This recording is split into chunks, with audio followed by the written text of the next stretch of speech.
Claudine at Rico, sa halos 4 na taong pagsasama nila, namumutawi pa rin ang magic sa kanilang pagmamahalan. Palagi kami nagtatawagan, nag-uusap.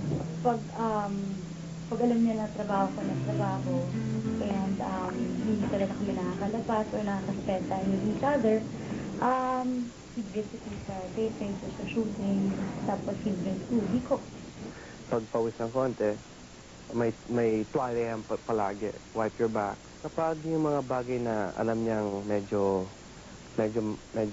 masakit yung ulo ko, ganyan, gagawin niya, sige, magluluto rin yan.